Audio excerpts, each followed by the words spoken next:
aberta. Então, meninas, vamos botar. Vamos então. Magda, você pode fazer a prece inicial? Passo.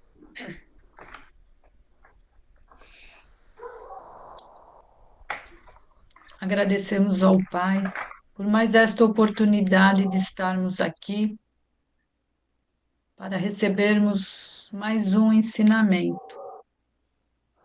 Agradecemos ao Mestre Jesus por todos os ensinamentos que ele nos traz, que possamos refletir de tudo que iremos aprender, para que nós possamos nos melhorar a cada dia, nos tornarmos pessoas melhores, de mais entendimento na nossa caminhada. E pedimos a espiritualidade amiga, que sempre está presente ao nosso lado, que nos auxilie nesse entendimento e nas nossas reflexões.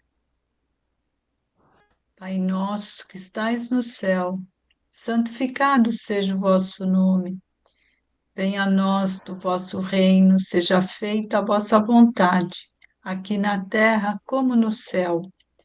O pão nosso de cada dia nos dai hoje. Perdoa as nossas dívidas, assim como nós perdoamos os nossos devedores. E não nos deixe cair em tentação, mas livra-nos de todo o mal. Que assim seja, graças a Deus e graças a Jesus. Obrigada, Magda. Nós estamos no capítulo 2, falando sobre Deus, né? Da Gênese. Vocês podem confirmar qual é o item para mim? Se é o item 24? Ou se nós 20, já lemos o 24? Que eu tô. agora é o Fala. 25. Ah, tá. É porque eu tenho marcações anteriores de outros estudos e agora eu vou começar a misturar tudo.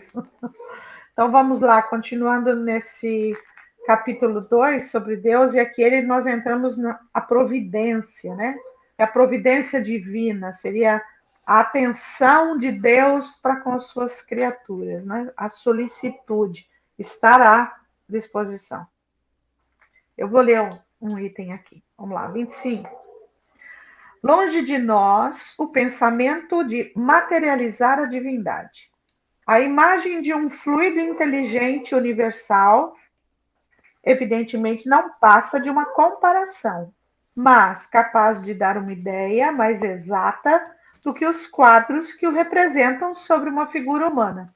Lembrando que nós falávamos semana passada que Deus seria como um fluido cósmico onde nós todos estamos mergulhados, né? E não uma figura humana que muitas crenças ou muitas pessoas têm de a nossa imagem e semelhança, ou ao contrário, uma figura humanizada para que a gente pudesse compreender, tá? Mas capaz de dar uma ideia mais exata do que os quadros que o representam sob uma figura humana. Pois bem, tem por, tem por objetivo tornar compreensível a possibilidade que tem Deus de estar em toda parte e de se ocupar com todas as coisas, e eu acrescentaria, e com todos os seres ao mesmo tempo, instantaneamente. Compreendem isso? Por isso que ele faz dessa figura comparativa do fluido. Ok? Continuando, vou ler o 26. Temos constantemente sob as vistas, sob os nossos olhos, um exemplo que nos permite fazer ideia da maneira pela qual talvez se exerça a ação de Deus sobre as partes mais íntimas de todos os seres. E, por conseguinte, do modo por que lhes chegam as mais sutis impressões da nossa alma. Colhemos esse exemplo de uma instrução transmitida por um espírito a tal respeito. 27. O homem é um pequeno mundo. Olha que interessante essa analogia. que tem como diretor o espírito e como princípio dirigido o corpo. Nesse universo, o corpo representará uma criação cujo espírito seria Deus. Olha a comparação com o ser humano, tá? Compreendei bem que aqui há uma simples questão de analogia e não de identidade. Os membros desse corpo, os diferentes órgãos que o compõem, os músculos, os nervos, as articulações, são outras tantas individualidades materiais que, se assim se pode dizer, localizadas em pontos especiais do corpo.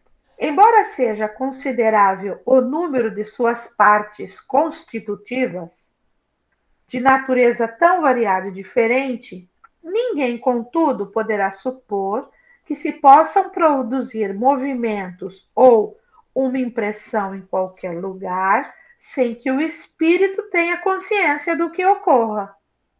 Nessa analogia, a gente entende, é como se Deus fosse o nosso espírito, certo? Qualquer movimento que esse corpo fizesse, qualquer coisa que acontecesse dentro desse corpo material, o espírito saberia o que está acontecendo. Há sensações diversas em muitos lugares simultaneamente? O espírito as sente todas, distingue, analisa, atribui a cada uma causa determinante e o ponto em que se produziu, tudo por meio do fluido perispirítico. Olha que analogia interessante para a gente compreender como Deus habita esse universo imaterial, tá? Ocorre fenômeno semelhante entre Deus e a criação. Deus está em toda parte, na natureza, como o espírito está em toda parte no corpo. O nosso espírito interage porque está em todas as partes, nas células, no sangue, nos ossos, nos músculos, no funcionamento de cada órgão independente e conjugado com os demais, na nossa pele, no nosso cabelo. Como o espírito está em toda parte no corpo. Todos os elementos da criação se acham em relação constante com ele, como todas as células do corpo se acham em contato imediato com o ser espiritual. Não há, pois, razão para que fenômenos da mesma ordem não se produzam da mesma maneira, num e no outro caso. Um membro se mexe, o espírito o sente. Uma criatura pensa, Deus o sabe. Todos os membros estão em movimento, os diferentes órgãos estão a vibrar, o espírito se ressente de todas as manifestações, as distingue e as localiza. As diferentes criações, as diferentes criaturas se agitam, pensam, agem diversamente. Deus sabe tudo o que se passa e atribui a cada um o que lhe diz respeito. Aí se pode igualmente deduzir a solidariedade da matéria e da inteligência. A solidariedade entre si de todos os seres de um mundo e a de todos os mundos. E, por fim, de todas as criações do Criador. Esse é um espírito de nome Kineman, Sociedade de Paris, em 1867. Olha, interessante. Essa analogia é maravilhosa para a gente compreender que mesmo a criatura que diz não crer em Deus, que está afastada dele, que não está conforme o que ele deveria de ser, está intimamente vibrando em Deus e Deus nele. É lindo isso, né? Magda, lê para nós o 28. 28. Compreendemos o efeito, já é muito, do efeito remontamos à causa. E julgamos da sua grandeza pela grandeza do efeito. Mas a sua essência íntima nos escapa, igual à da causa de uma multidão de fenômenos, Conhecemos os efeitos da eletricidade, do calor, da luz, da gravidade. Calculamo-nos e, no entanto, ignoramos a natureza íntima do princípio que os produziu. É, pois, mais racional negar o princípio divino porque não o compreendemos? 29. Nada impede admitir, para o princípio de soberana inteligência, um centro de ação, um foco principal irradiando sem cessar, inundando o universo com seus fluidos, do mesmo modo que o Sol com a sua luz. Mas onde está esse foco? É o que ninguém pode dizer. É provável que esteja mais fixado em um ponto determinado do que não esteja a sua ação, e que percorra incessantemente as regiões do espaço sem limites. Se simples espíritos têm o dom da ubiguidade, essa faculdade em Deus deve ser sem limites. Deus, preenchendo o universo, poder-se-ia ainda admitir, a título de hipótese, que esse foco não tem necessidade de se transportar e que se forma sobre todos os pontos onde a soberana vontade julgue a propósito produzir-se, de onde se poderia dizer que ele está por toda parte e em parte alguma. 30. Diante desses problemas insondáveis, a nossa razão deve se humilhar. Deus existe. Disso não poderemos duvidar. É infinitamente justo e bom. É a sua essência. A sua solicitude se estende a todos. Compreendemo-lo não pode, pois, querer senão o nosso bem. E é por isso que devemos ter confiança nele. Eis o essencial. Quanto ao mais, esperemos que sejamos dignos de compreendê-lo. E aí, tá vendo? Ok, todo mundo sem dúvidas, podemos seguir? Então vamos lá. Agora vamos passar para a visão de Deus. É interessante essa parte da Gênesis, porque Kardec traz, com a ajuda dos amigos espirituais, para perto dos nossos sentidos, as categorias, os princípios divinos, né? 31. Se Deus está em toda parte, por que não o vemos? Vê-lo-emos quando deixarmos a Terra? Tais as questões que se formulam todos os dias. A primeira é fácil de responder. Os nossos órgãos materiais têm percepções limitadas que os tornam inaptos à visão de certas coisas, mesmo materiais. Assim é que alguns fluidos nos fogem totalmente à nossa visão e aos instrumentos de análise. Entretanto, nem por isso duvidamos da existência deles. Vemos os efeitos da peste, mas não vemos o fluido que a transporta. Vemos os corpos em movimento sob a influência da força de gravitação, mas não vemos essa força. Lucineide, pode ler? Posso sim, Mari. 32. As coisas de essência espiritual não podem ser percebidas por organismos materiais. Só podemos ver os espíritos e as coisas do mundo imaterial pela visão espiritual. Somente nossa alma pode ter a percepção de Deus. Ela o vê imediatamente após a morte? Somente as comunicações de além-túmulo podem nos responder. Por elas, sabemos que a visão de Deus é privilégio somente das almas mais purificadas e que bem poucas, ao deixarem o envoltório terrestre, possuem o grau de desmaterialização necessário para tal. Algumas comparações simples poderão facilitar a compreensão. Uma pessoa que está no fundo de um vale envolto por um denso nevoeiro não vê o sol. Todavia, como já dissemos anteriormente, por causa da luz difusa, ela percebe a presença do sol. Se começar a subir a montanha, à medida que se eleva, o nevoeiro se dissipa. A luz começa a ser cada vez mais viva, mas ela ainda não vê o sol. Quando começa a percebê-lo, ainda está encoberta, porque o menor nevoeiro é suficiente para encobrir o seu brilho.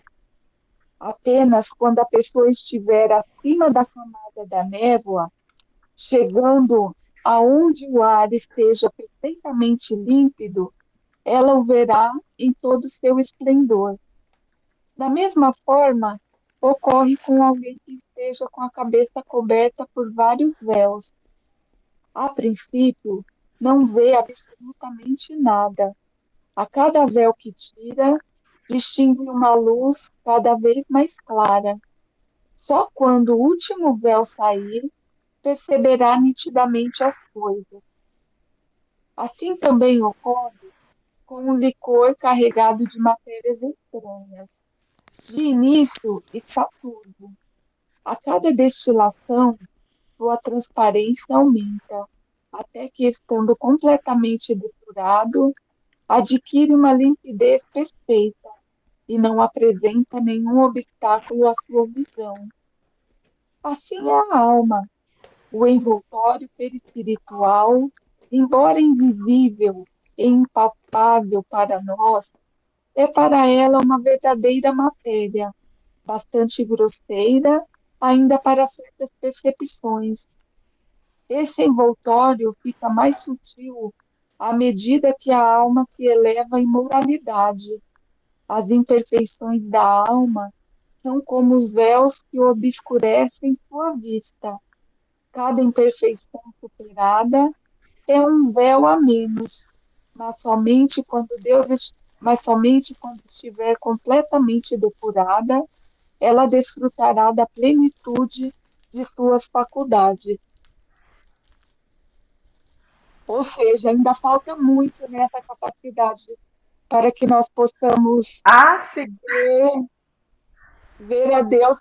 E até nas comunicações, os espíritos, né, que vinham trazer as instruções, muitos exato. deles, né, que Kardec falava, eles não tinham, eles não sabiam, não conheciam. Exatamente. Ainda falta muitos véus para cair.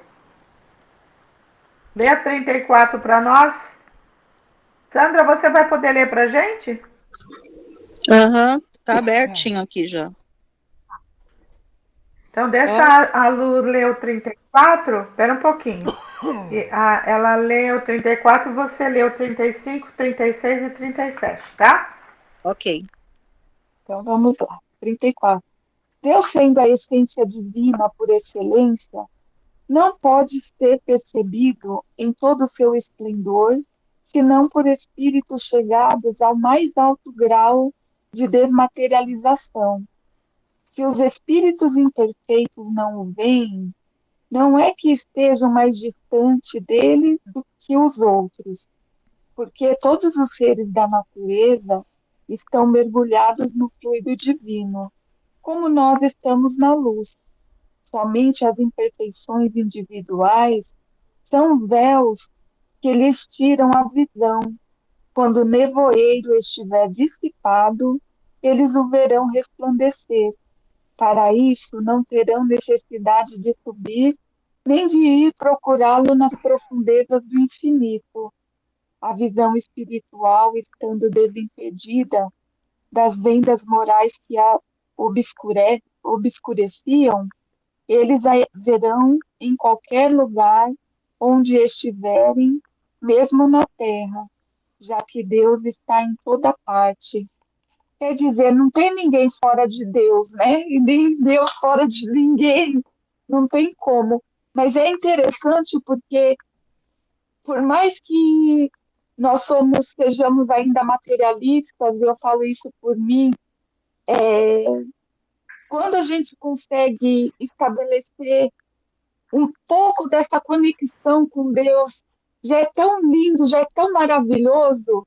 Eu não tenho dimensão, conseguir mensurar como deva ser isso, a gente estando mesmo tendo dissipado, né, todas as nossas mazelas, os nossos vícios, as nossas imperfeições. Acho que deve ser o máximo. É muito lindo. Esse exemplo que é dado aqui na Gênese, de Deus sendo esse fluido do qual todos nós estamos imersos e do qual ele interpenetra todos nós, mesmo aqueles que dizem não estar com ele, né? É muito lindo isso. Lê para gente, Sandra, 35, 36 e 37, por gentileza. Ok. O espírito só se depura com o tempo, sendo as diversas encarnações o alambique em cujo fundo deixa de cada vez algumas impurezas. Com abandonar o seu invólucro corpóreo, os espíritos não se despojam instantaneamente de suas imperfeições, razão porque depois da morte não veem a Deus mais do que o viam quando vivos. Mas, à medida que se depuram, têm dele uma intuição mais clara. Não veem, mas compreendem-no melhor. A luz é menos difusa. Quando, pois, alguns espíritos dizem que Deus lhes proíbe, respondam a uma dada pergunta. Não é que Deus lhes apareça ou dirija a palavra para lhes ordenar ou proibir isto ou aquilo. Não. Eles, porém, o sentem, recebem os eflúvios do seu pensamento, como nos sucede com relação aos espíritos que nos envolvem em seus fluidos, embora não o vejamos. 36. Nenhum homem conseguintemente pode ver a Deus com os olhos da carne. Se essa graça fosse concedida a alguns, só seria no estado de êxtase, quando a alma se acha tão desprendida dos laços da matéria que torna possível o fato durante a encarnação. Tal privilégio, aliás, exclusivamente pertenceria a almas de eleição, encarnadas em missão de que não em expiação. Mas, como os espíritos da mais elevada categoria refulgem de ofuscante brilho, pode dar-se que espíritos menos elevados, encarnados ou desencarnados, maravilhados com o esplendor de que aqueles que mostram cercados, suponham estar vendo o próprio Deus. É como quem vê um ministro e o toma pelo seu soberano. Sob que aparência se apresenta Deus aos que se tornaram dignos de vê-lo? Será sob uma forma qualquer, sob uma figura humana, ou como um foco de resplendente luz? A linguagem humana é impotente para dizê-lo, porque não existe para nós nenhum ponto de comparação capaz de nos facultar uma ideia de tal coisa. Somos quais cegos de nascença, a quem procurasse inutilmente fazer compreender-se o brilho do sol. A nossa linguagem é limitada pelas nossas necessidades e pelo círculo das nossas ideias. A dos selvagens não poderia descrever as maravilhas da civilização. A dos povos mais civilizados é extremamente pobre para descrever os esplendores dos céus. A nossa inteligência, muito restrita para os compreender, e a nossa vida, por muito fraca, ficaria deslumbrada.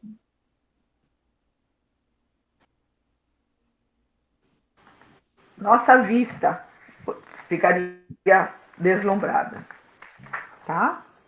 Tudo bem? Deu para entender? Quem já participou de reunião mediúnica, às vezes a gente escuta mesmo faz alguma pergunta e o Espírito diz que Deus não permite que ele responda. Mas é assim mesmo. Deus não vem lá e não fala para ele, não. Ele sente. Eu não posso fazer esse tipo de pergunta, eu não posso falar esse tipo de coisa. Tudo bem? Podemos seguir? Vamos para o capítulo 3, o bem e o mal. Origem do bem e do mal, o instinto e a inteligência, destruição dos seres vivos um pelos outros. É bem apropriado esse item, inclusive. Está tudo marcado, vamos lá. Origem do bem e do mal. 1. Sendo Deus o princípio de todas as coisas, e sendo toda sabedoria, toda bondade, toda justiça, tudo o que dele procede há de participar dos seus atributos. Porquanto o que é infinitamente sábio, justo e bom, nada pode produzir que seja irracional, mal e injusto. Concorda? Logo, o mal que observamos não pode ter nele a sua origem. Está claro? Os atributos divinos são aqueles, então não dá para prover de uma pessoa com aqueles, de um ser, de uma entidade com aqueles atributos, o mal. Se o mal estivesse nas atribuições de um ser especial, quer se lhe chamasse Arimane, né? Que para os seguidores do zoroastrismo, daquele livro assim falava Zatrusta, né? É o nome do Senhor das Trevas, tá, gente? Se o mal estivesse nas atribuições de um ser especial, quer se lhe chamasse Arimane, quer Satanás, de duas coisas uma, ou ele seria igual a Deus, e por conseguinte tão poderoso quanto ele, e de toda a eternidade como ele, ou lhe seria inferior. No primeiro caso, haveria duas potências rivais, uma do bem e uma do mal, tá? Incessantemente em luta. Cada uma procurando desfazer o que fizesse a outra, contrariando-se mutuamente. Essa hipótese é inconciliável com a unidade de vistas que se revela no ordenamento do universo. O universo é todo ordenado por leis extremamente absolutas e coerentes. No segundo caso, sendo esse ser inferior a Deus, aquele ser lhe estaria subordinado.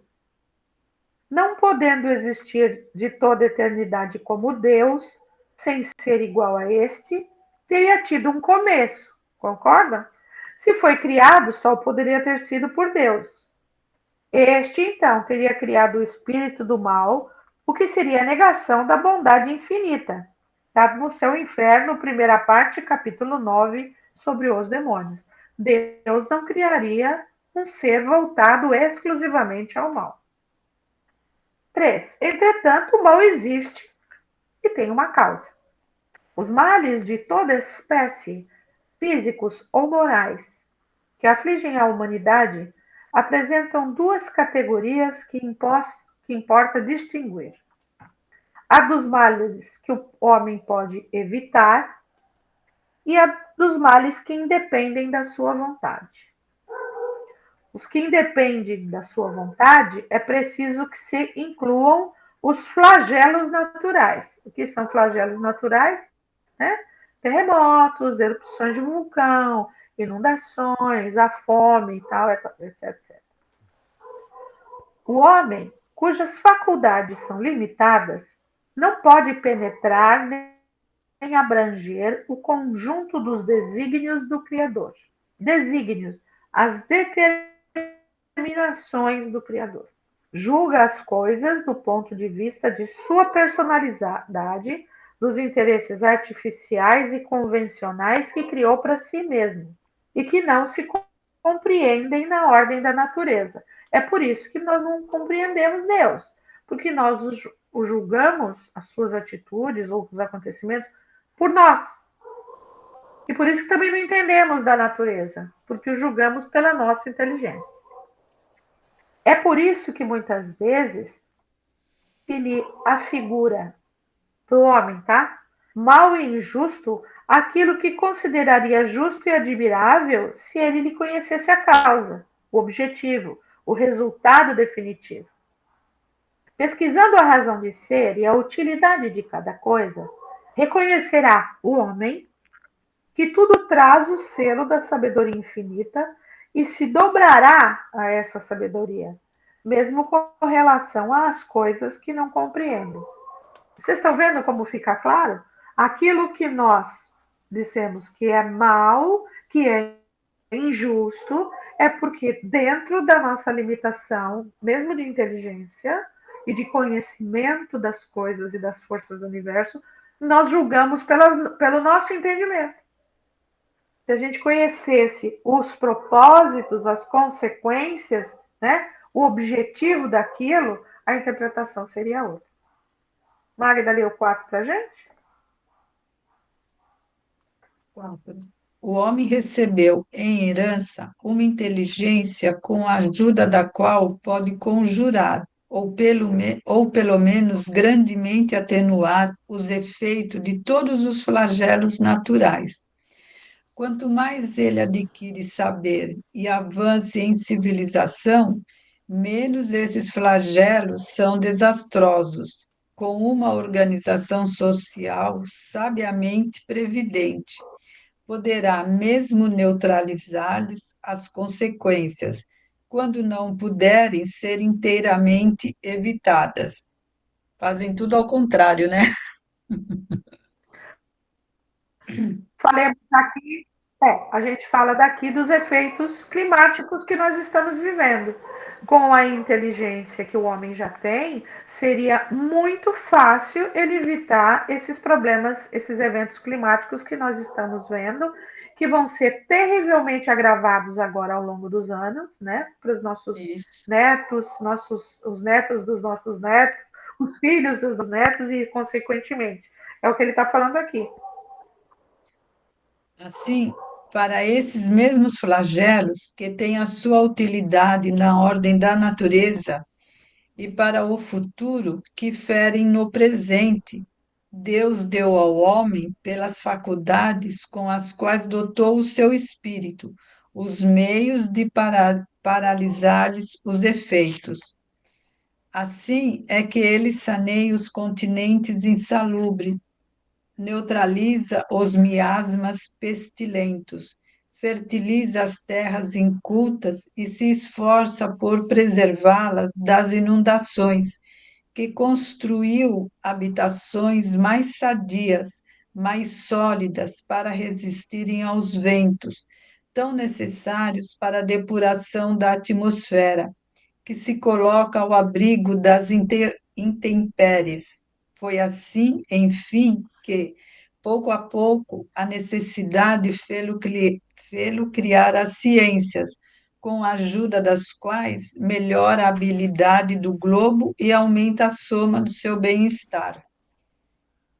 5. Melhora a habitabilidade. Melhora a habitabilidade, Isso. o jeito de habitar a Terra, tá bom? Continua. 5. Devendo o homem progredir, os males aos quais está exposto são um estimulante para o exercício da sua inteligência, de todas as suas faculdades, físicas e morais, iniciando-o na pesquisa dos meios para deles subtrair-se. Se não tivesse nada a temer, nenhuma necessidade o levaria à procura dos meios. Seu espírito se entorpeceria na inatividade, não inventaria nada e não descobriria nada. A dor é o aguilhão que impele o homem para a frente, no caminho do progresso. 6.